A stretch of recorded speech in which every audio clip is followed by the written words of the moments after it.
तो इतना टैलेंट और इतना मुनफरिद अंदाज अगर किसी ने अपनाया है और वो हमारे प्रोग्राम की ज़ीनत ना बने तो ऐसा बिल्कुल नहीं हो सकता। नौशीन कंवल जो डिज़ाइनर हैं, जिन्होंने इतने खूबसूरत कपड़े बनाए हैं, तो वो इस वक्त हमारे साथ मौजूद हैं और उनसे बात करेंगे कि किस तरह से ये मुनफरिद आइडिया उनके जहन में आया।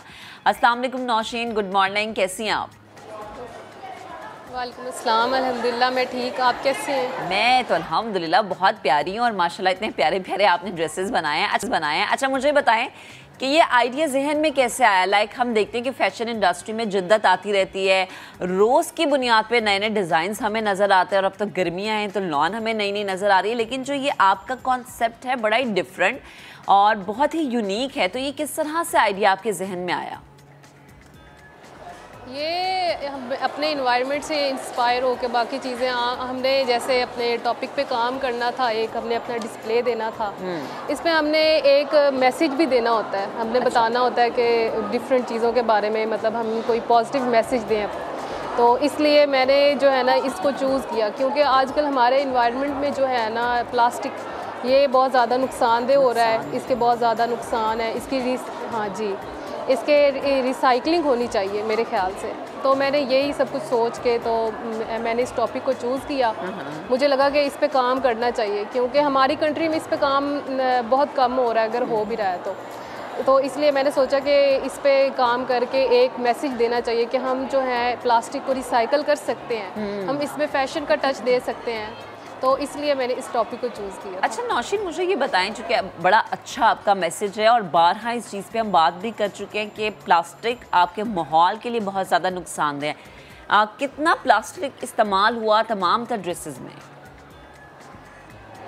इन ड्रेसेस में 35 to 40 जो है ना मीटर प्लास्टिक जो है वो हुआ इस्तेमाल हुआ था।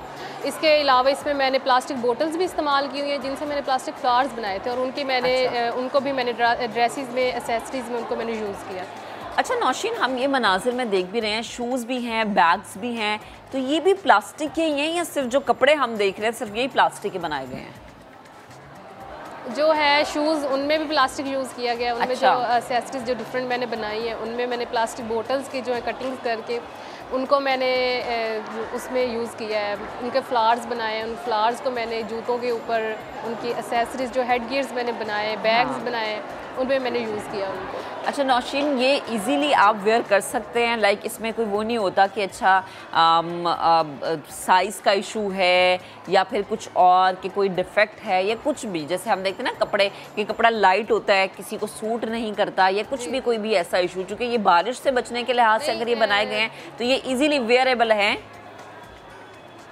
जी ये वेयरेबल है, क्योंकि ये पीवीसी मैंने इसमें यूज़ किया है और पीवीसी जो है वो रेन कोट्स में यूज़ होती है। रेन कोट्स जैसे हम लोग जो पहनते हैं इसमें जब रेन होती है उसमें हम पहनते हैं, तो उसमें जो है पीवीसी यूज़ किया जाता है उसको बनाने में, तो इसलिए इसका कोई नुकसान नहीं होता, तो इसको हम पहन सकते हैं। अच्छा नौशीन, हमने जैसे बात की ना कि ये ड्रेसेस जो हैं ज़्यादा इफ़ेक्टिव उन एरियाज़ में हैं जहाँ बारिश बहुत ज़्यादा होती है। पंजाब वाली साइड पे तो वैसे ही बड़ी बारिश होती है, अगर पाकिस्तान से बाहर की मैं बात करूँ तो वहाँ पर भी बारिश बहुत ज़्यादा होती है। तो आपका अभी आगे चल के इन फ्यूचर कोई इरादा है इन कपड़ों को बाहर भेजने का, या अगर पाकिस्तान में ही सेल होते हैं ये कपड़े, ये प्लास्टिक के बने हुए रेन कोट, तो क्या कीमत होगी? ईज़िली अफोर्डेबल है?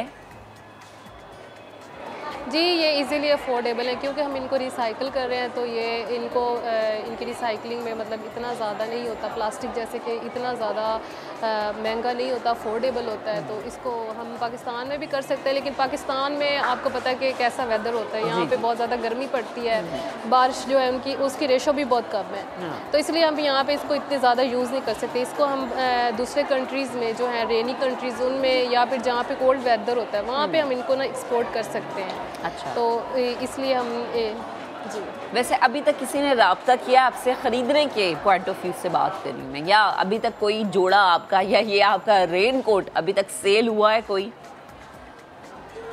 नहीं अभी तक तो नहीं हुआ, क्योंकि ये एक नई चीज़ थी पाकिस्तान में, तो सब देख के बहुत हैरान हो रहे थे कि ये भी हो सकता है ऐसे, तो इस वजह से अभी तक तो नहीं। वैसे लोग पूछते हैं कि इसकी क्या प्राइस है ये वो। हाँ अच्छा नौशीन, लेकिन मुझे पूरा यकीन है कि बाहर के ममालिक में ये बहुत ज़्यादा ना ख़रीदा जाएगा, बहुत ज़्यादा सेल होगा, क्योंकि ऐसी चीज़ वहाँ पर इसलिए सेल आउट की मैं बात कर रही हूँ क्योंकि वहाँ के लोगों को बड़ी आदत होती है यूनिक पहनने की, यूनिक जो है उन्हें दिखने की। तो बहुत ज़्यादा कोशिश है मेरी कि मैं भी आपका पहला जोड़ा ख़रीद लूँ। आप मुझे ये कि इसकी एक तो कीमत भी बताएं, और दूसरा ये कि जैसे मैंने बाहर के ममालिक की बात की तो वहाँ पर हमें सबको पता है कि बर्फ़बारी भी होती है, बारिश भी होती है, इतनी तो गर्मी पड़ती नहीं है वहाँ पे।